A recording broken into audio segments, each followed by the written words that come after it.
Hello, dear friends. I'm Imtiaz Gul again with another episode of the Think Tank Talk.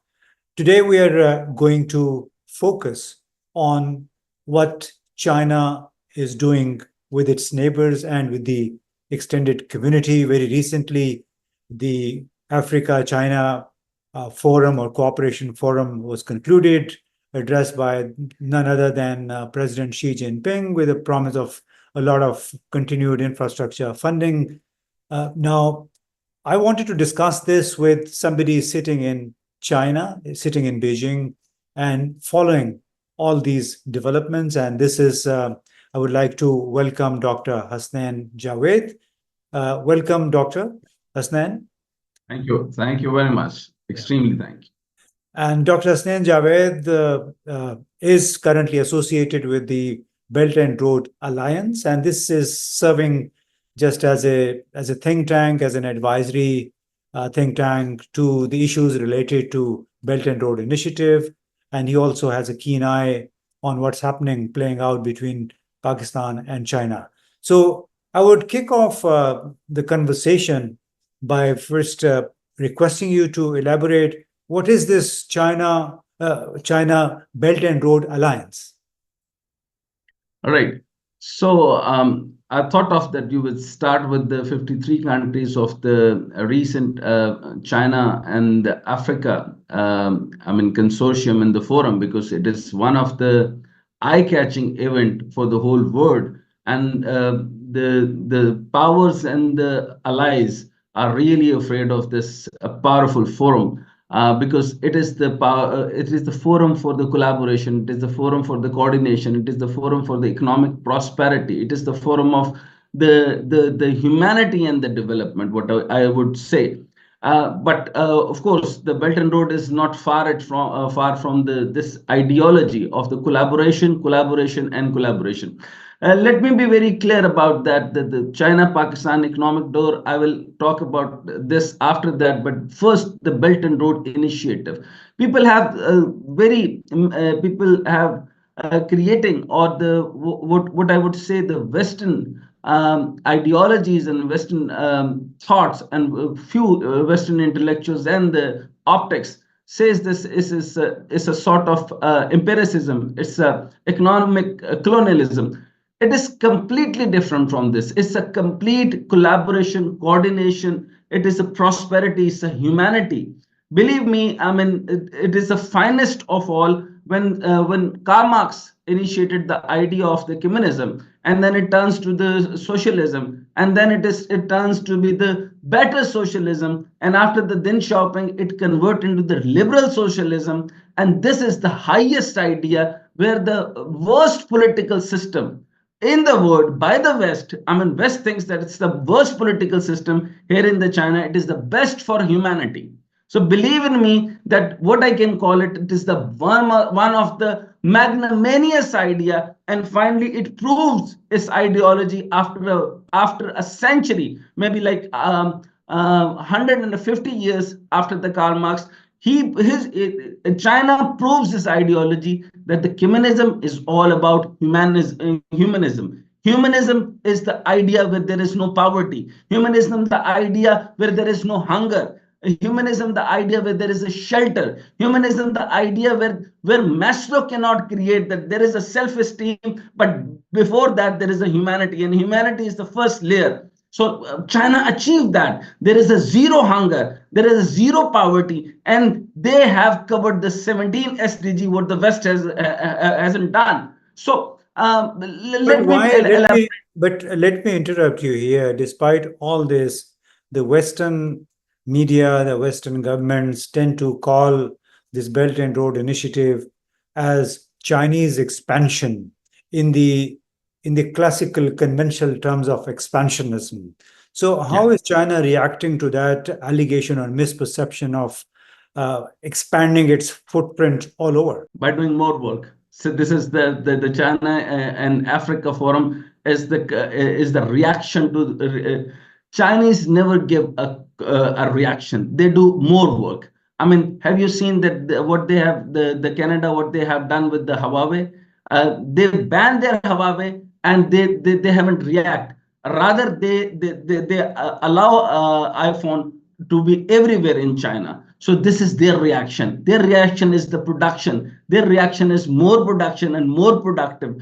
And this is how the American economy is now really in the fear that they are the second best economy. But have you ever seen that China claim that they are the second best economy? Have they ever claimed that they are the superpower? Have they ever claimed that they are creating the empiricist idea, or they have the idea for, or I mean, they are ruling? Have you seen the recent, speech of the Cyril Baraposa? I mean, like the South African, the president. He says that with the help of the China, we narrow down our debt. But unfortunately, why Pakistan have not done this idea? Why not they narrow down their debt?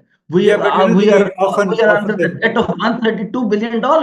yeah, but often the talk is about the Chinese debt, that Oh yes, oh yes. China is indebting basically the countries that are receiving money from China.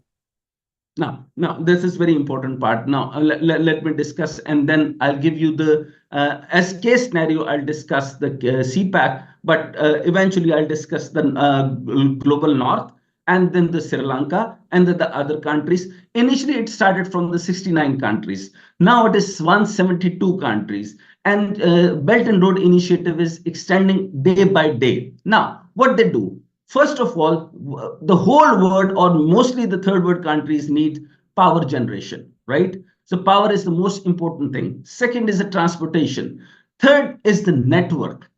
Okay, so communication, what we call it. So from the fiber optics to the rail network or to the road network, and then is the power generation. So from the first to second and third, isn't it the good idea where there is nothing, and we can produce out of thousand of the $1 billion from Balochistan, we can produce thousand of the $1 billion from the Belarus, we can produce thousand of the $1 billion from the Balkan state or the Eurasian belt, and we can. There are the 6 corridors of this region, and one of the finest port is the Gwadar, one of the finest port altogether. They are really complementing each other, the Chabahar and the Gwadar.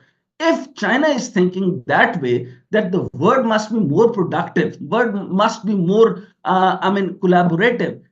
What's the harm to the Western ideology? West is not producing anything. West is just about the $14 of the per hour wage, and they cannot manage their people. Their capitalism is converted into ruthless capitalism, where the Chinese can enjoy just in the 3,000 RMB. 3,000 RMB, I can live best of the best life in the 3,000 RMB, and I can facilitate by the government, by the production, by the business community, by the manufacturers. They deliver me everything, and really enjoy the organic eggs. I really enjoy the organic chicken. So what is the basic necessity? So same as the $420 billion plus is in the Africa, and now they are producing oil, they are creating the solar power projects, they are creating the coal power projects, and they are creating the one of the finest production system in Africa. So lowering the cost is the biggest idea. Now there are the 75 plus variants of the EV electric cars channels. So now the important thing is that America completely banned the Chinese car, and now they ask the Europe to stop and create the more taxes. Rather, they have put up the 25% of the tax on the electric vehicles by the China. Still, they are in the demand. So, if you believe in me, Honorable Imtiaz Saab, I've just asked you to, have a drive in Tesla and then switch yourself to the BYD. You will feel the difference. How magnanimity and the technical, the ambience, and the clarity, confinement, everything. They are state of the art. State of the art. Yeah. So Okay. This this is is there's the no. problem. So this is Yeah. the 75%. Yeah, So definitely. America has the problem. They are complete. Just one example. Tesla is, like for example, selling in America is the $150 or maybe like 100,000. 115, $100,000. Whereas in China, it is what? It is just not more than like 35,000 RMB, 40,000, because there is a hell of the competition here. You cannot compete the Oreo. You cannot, I can't even name, there is the 75 plus variants of the car. Everybody can manage. So this is the one of the finest idea. They are facilitating humanity, whereas the America is just for the powerful people, the tick dollar. Everybody is about the dollar. Everybody is, just they can manage. I can't, if you don't have the $10 per day, you cannot have the lunch or you Mhm. cannot have But would the you say would you say that breakfast. would you say that the Chinese approach of development and cooperation is being unnecessarily targeted by the Western countries by focusing on sanctions and also on the political situation, political system of China? So, with a short of time, I'm just giving you the example, right? What they are taking from the Pakistan? Nothing. They are giving the Gwadar port and they have vested now. I am giving you the right figure so that people will not complicate and will not confuse. They haven't yet not dispersed $62 billion. They just give you the $25.4 billion so far in Gwadar and overall CPAC, right? Initially, it is just by the PIDE, it was the center of excellence and was initiated by the that government of the PMLN. And that time, the SN Iqbal was the planning division head, and they just making the pre-feasibility. Just in a word, I will tell you the whole story about the CPAC. It was completely mismanaged, mismanaged and badly, obnoxiously, financially ill managed project. The government here will take very strong exception to what you're saying, that this is badly managed and it is a squandered opportunity. So we really have to be very substantive, be able to support what we are saying, because even the Chinese government may also object to what you're saying. I'm always in the process, and they are asking, where is our pending money? Where is our 535 billion rupees in the capacity payments? Why they are not deferring our payment? Where is the where is the our defer money from the orange train? Where is our orange train has no that much of the iron? Why your people orange train has a lot of iron? Because our prime minister is the iron business. So that is different idea. Now coming to the point So is see. are you saying that this China Pakistan economic corridor is right now in the middle of a storm, a financial form, primarily because of the problems related to the payments Yes. in the energy sector? Yes, unfortunately, yes. Must have to think. Our establishment must have to think that we are now in a very cold zone. China, diplomatically will never say openly, but we are in a cold zone. I'm telling you, we must have to think on it because see, what they have done. They have invested in what? The China Pakistan also, they invested over the past decades 888 kilometer of the road network has been laid, yet not been done. Over the 8,000 additional megawatts of energy have been added to Pakistan national grid with the commissioning of the 13 new energy projects. A new 78-kilometer transmission line has been built by the evacuate 4,000 megawatt electricity, and then 820 long cross border optic fiber cable has been laid, and 200,000 new jobs have been created. Now these are things, and these are input by the CPAC single-handedly by the China. They invest. What is from the Pakistan side? What I said, why I'm giving you the reference of the 2013, they have just given the excellence center under the PIDE, and they are associated to the planning division. Can you imagine their seriousness? They are not even G2G business. They are not G2G involved in all that. And how many, money is being, under the red tapeism will go away in the feasibility report. I can't tell you because it was the feasibility of 9 economic zone initially, and then there is a regional economic zone, and then is a federal economic zone. How many? I know there is $1 billion red tape money and the bribe money in the pre-feasibility and feasibility report in the Gilgit-Baltistan Mukbandas. Oh, So I don't want to expel so many things, but what China has given so far, and the important thing is $25 billion is the interest taken by the China. Now people are saying China is giving money to Pakistan. No, China never gave a money from the G2G. Pakistan borrowed money from the Chinese bank on the guarantee of China with the high interest rate from the 4 to 9%. It never been witnessed in the whole world. so it wasn't 4 it? to 9%. So why? So would you say that the Chinese government's approval was also involved in this high interest rate? Just because again, it becomes a very expensive loan. That's the commercial bank. That's the commercial bank. There is no, input of the Chinese government. They just are, they being the guarantor. They are also answerable to their commercial banks that they have to. The Pakistan has to pay back the money, and they know they will not. So this is the problem. It is in total they get a loan and the fund from and the on the guarantee of the Chinese government. So this is the crucial thing. People doesn't know that this they think that the China has given. China doesn't give anything to you because they don't want to make you colonize. Why would I or you or the China wanted to have the 220 million, or maybe it will increase day by day? Why should hold such a big amount of the people? Either they have the biggest amount of the people here in China. Can you tell us how relevant is the Belt and Road Initiative becoming as far as the China and the United States rivalry is concerned?